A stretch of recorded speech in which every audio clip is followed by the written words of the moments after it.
I just sold The Flash. That was a terrible intro, but going into this film, I had reservations based on all the reshoots, the delays, and Ezra Miller. I hope he's not listening right now. I don't want to get choked out.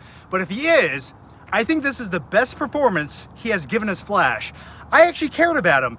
In the opening act of this film, I was sold. There's babies falling out of windows. Ezra Miller puts one of them in a microwave.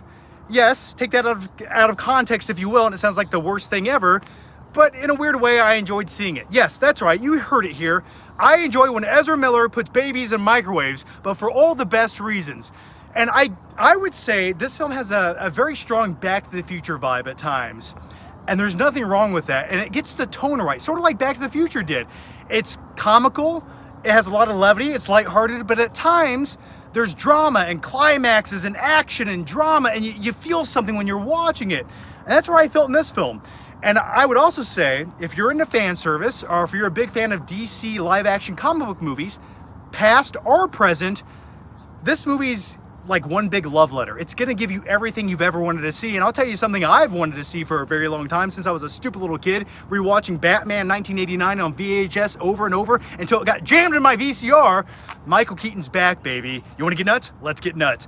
And I'm very happy to announce, it's not just a glorified cameo. No. He's got like a solid hour of screen time in this movie, and I loved every single second of it. A few complaints.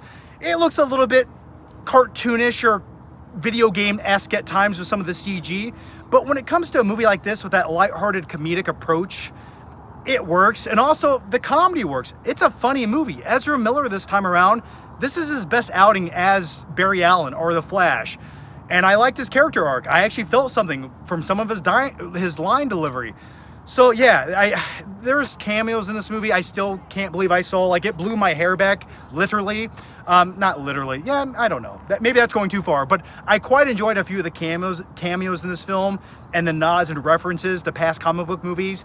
And some of them you have to be sort of a hardcore movie enthusiast to pick up on. But man, there were things I saw on that big screen just 25 minutes ago that I still can't believe happened, and I appreciate the fact that they did. And this also, once again, comes from the screenwriter of Birds of Prey. Not a movie I liked whatsoever. I actually think it was an abomination against humanity. But the fact that they wrote that, then wrote this, it just goes to show you that anything's possible in life. And it's also directed by the guy who directed It Chapter 1 and It Chapter 2.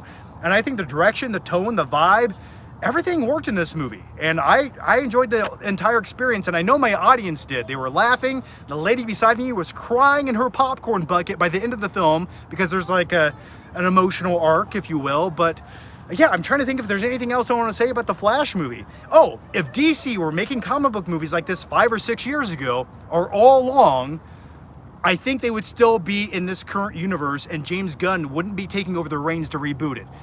When you give fans what they want to see, and you make a quality film, they're going to keep coming back and be happy with it. And I think everyone that saw The Flash tonight really enjoyed it.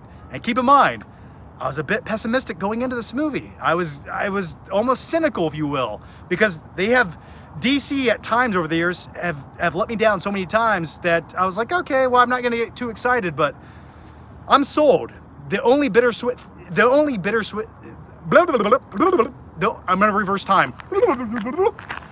The only bittersweet thing about this film was, it's sort of like one of the final nails in the DC coffin before they reboot it.